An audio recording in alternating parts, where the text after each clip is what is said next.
Hello, welcome to the basement. Yes, I found some stuff. Anyway, my dad was very good at organizing things. And here we have a binder with like music and musical instruments. Osmond Kendall's Marvelous Music Machine. And it seems to be an article. And clippings file. Carefully stapled. Well, somewhat. Oh, okay, it is stapled. He can't play a note, but with the magic of electrons, this inventive Canadian composes piano concertos and turns doodles into sounds of an 88-piece orchestra. Someday, he thinks, no home would be complete without his composertron. And if you look in the corner here, there is the composertron. Oh, on the back of this, there's an ad for a new thing, tubeless tires. Now, I don't know what this, what is this? Maclean's Magazine, June 11th, 1955. The lawyer who never wins a case. Anyway, this is all stuff that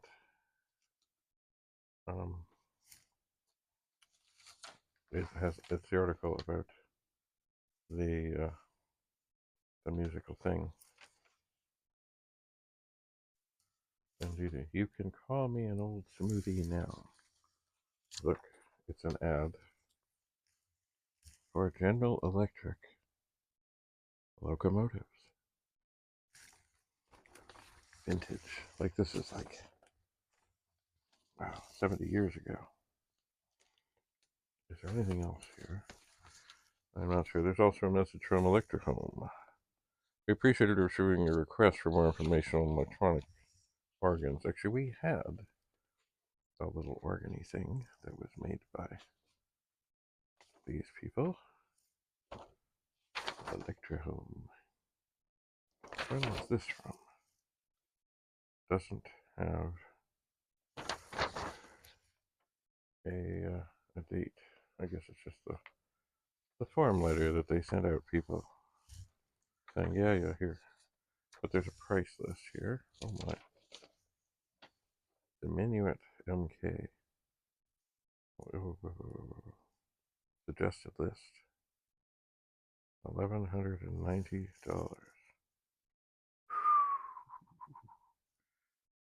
Anyway, lots of stuff. Mind you, I don't know what that is. Maybe it's, now here is a little thing. Musical instrument file. This would be the electronic organ, probably. I don't know. Maybe not. Oh no. We did not get that. No. At least I never saw that. Maybe this was. Oh my word! Look at these. These are furniture. These are incredible things. They are. Oh, there's more. There's more. Actually, I do have an organ of sorts. I don't know who this is by. Anyway, I think what I'm going to do. Carefully put all this stuff back in the binder. What is this? Horner's harmonicas. Sorry, harmonics. Oh my. Matt H. Horner AG, Germany. Horner, made and probably still, I don't know, makes harmonicas. There is the variety of what they do. And here is their brochure from some time. I don't know. Well, they sure made an assortment of them. Longer, shorter. Certainly these are not the rock and roll ones that Neil Young would play, or not this big. They might have been Horners. Well, history in the thing. Now, I will put this back carefully in the binder, along with the thing, the article about this. And I think I will pass this along to my brother Richard to see if he is intrigued. Now, this is something, and I don't know what's in here, but I'll look. Abstracts, HVDC. Okay, I'm not sure. Anyway, I'm sure I saved this because it's the one that says, "This is your business." What does it say under that? Canadian National Railways. This is your business. That is why I would have saved that, because it was part of CNR. And while my dad did not work exactly for CNR, he worked for CNT, which was telecommunications, and by chance, there he had a colleague there who left at some point, who married the secretary who worked there, whose name was Jim Butterfield. All right, let's move over to some other things I found here. Look, this is a car care, Fred Russell's Car Care, new and revised edition. I don't know from what year that is, but once again, this has great historical value in it. Like the ads, look, wrenches, things, stuff. I wonder, faucet how-to book. Faucet how-to books. How good are the Miracle oil filters? I wonder why this does not have Fred Russell. Oh, okay. New and revised edition, faucet book number 272.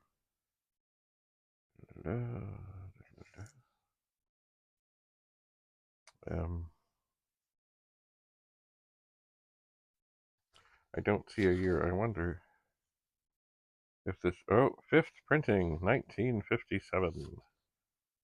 There it is. Tips to the driver. Better driving. 122.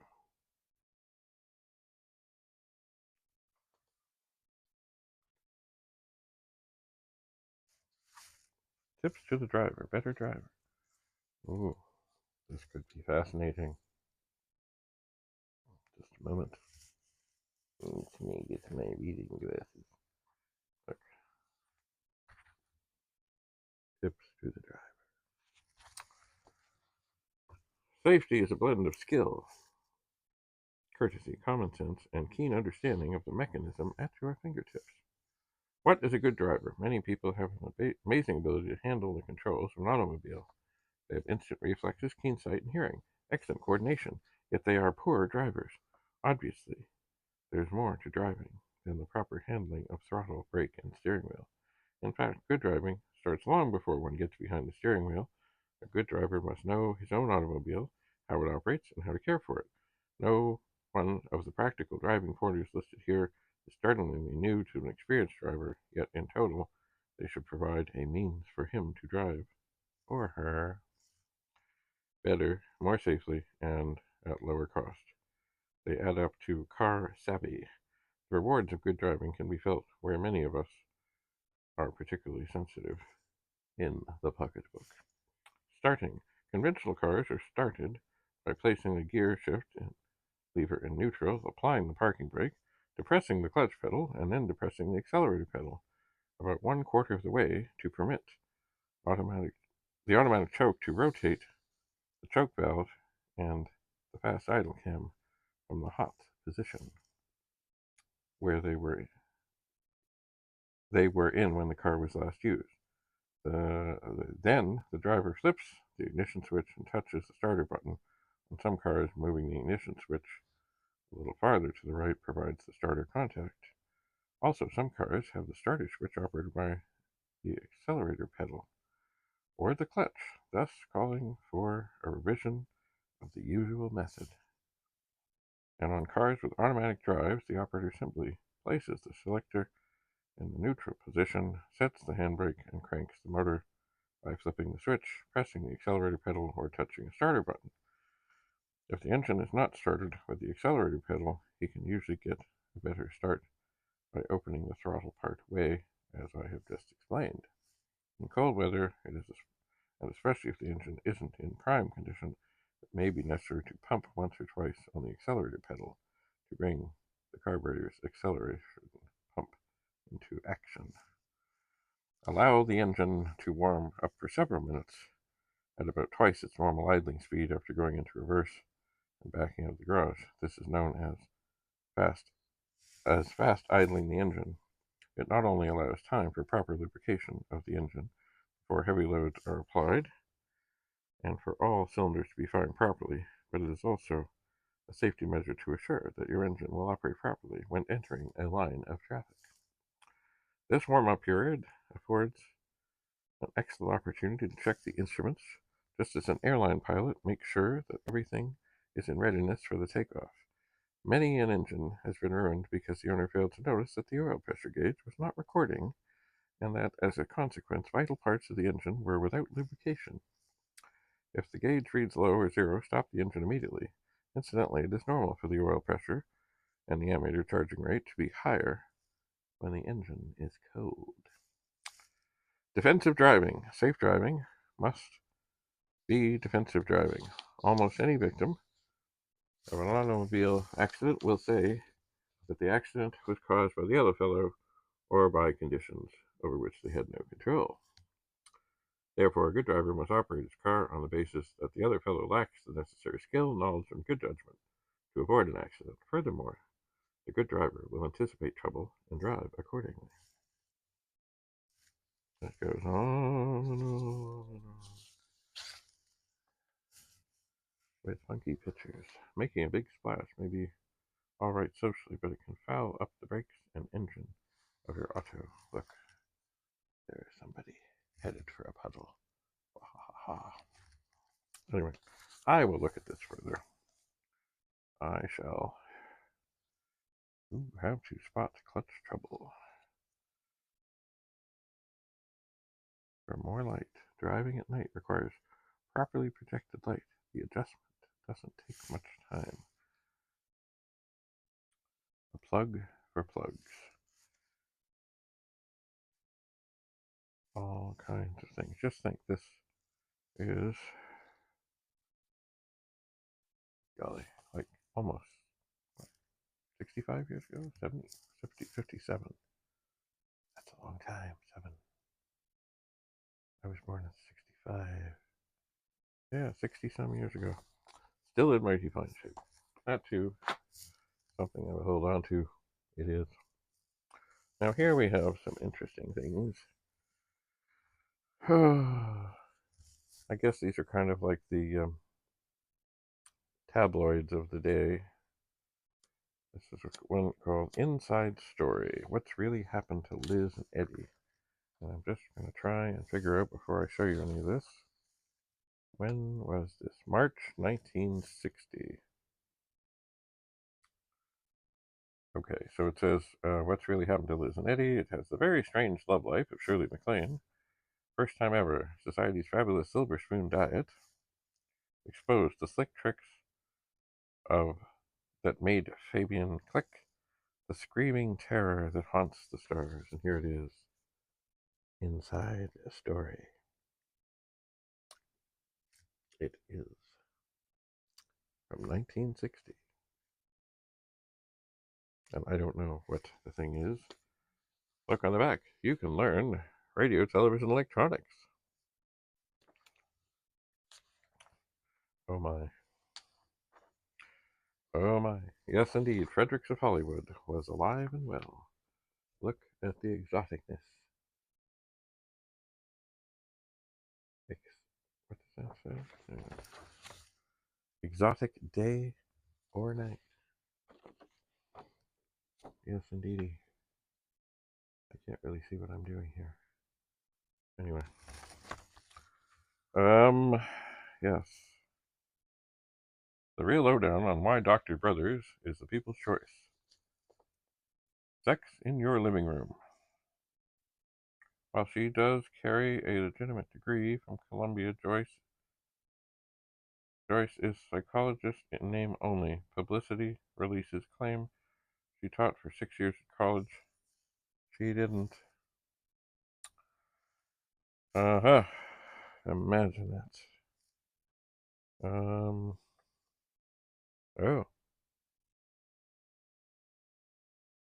Governor Long and his 100-proof Bourbon Street stripper. Read the behind-the-scenes story that Louisiana papers were afraid to print. I don't even know who that is. Liz and Eddie, 1 year later. What really happened to their marriage? I imagine it's Elizabeth Taylor.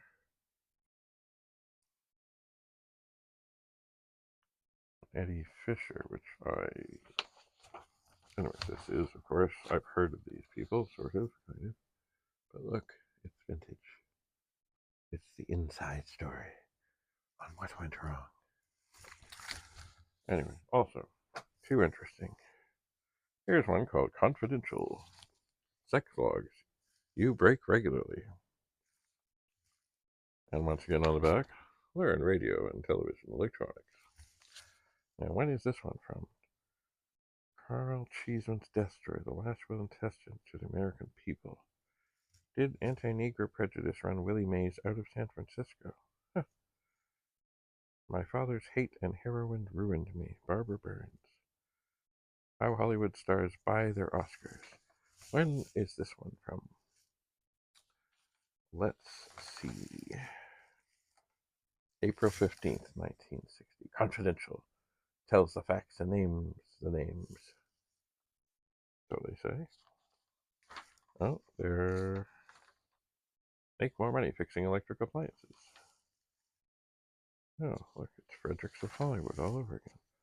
Memo to my press agent. Buy me an Oscar. Best performances of the year are publicly publicity are by oh, that's hard to say.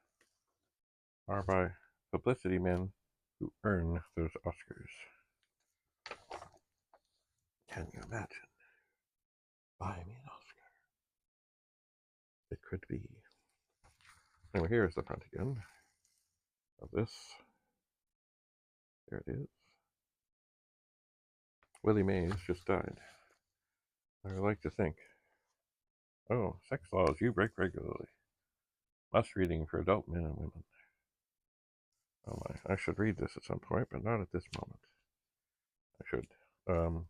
But I do remember that Hugh Hefner sometimes, and talk of his interviews of basically there were laws varying state to state to state that basically meant that most anybody, if really reported whatever, would be in violation of some law and end up in jail. I don't know what they were. Last funny bag scene here. It's Hush Hush. Sex pills, virility, or death. Crawl girls in movieland. Why Hollywood stars have to buy love. Why Sophia Loren is not ashamed of her sordid past. The Brando cure for that cutie on the couch. Abby Lane. The sour stench of success. Hush, hush. There it is. I will look inside to find the date. And of course, what's on the back? Train at home for good television radio jobs. Da-da-da. They were new, those things back then. Relatively new. Let's see. What do we have? Hush Hush number 20, volume 5. Number 20. Page is a little ripped here. It doesn't really say.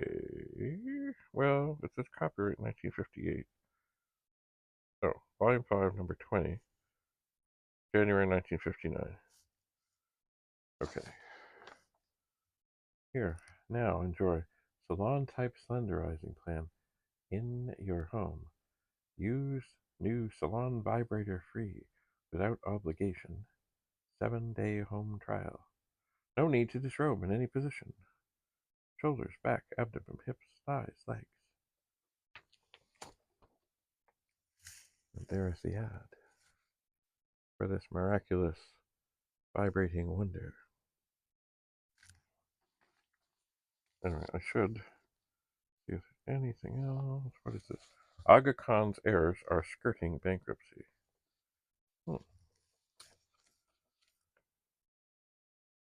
There it is. I'm not sure what the previous page is.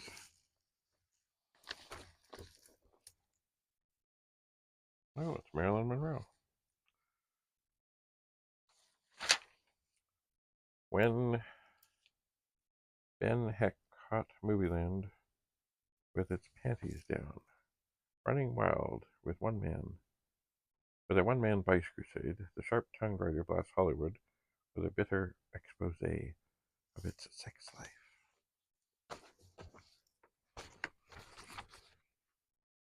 Anyway, tabloid journalism. Perhaps not at its best, but certainly it's vintage. So, I will explore those further. I shall. But for the moment, that's all I have time for. So do have a lovely, lovely day. We'll see you again soon. Bye for now.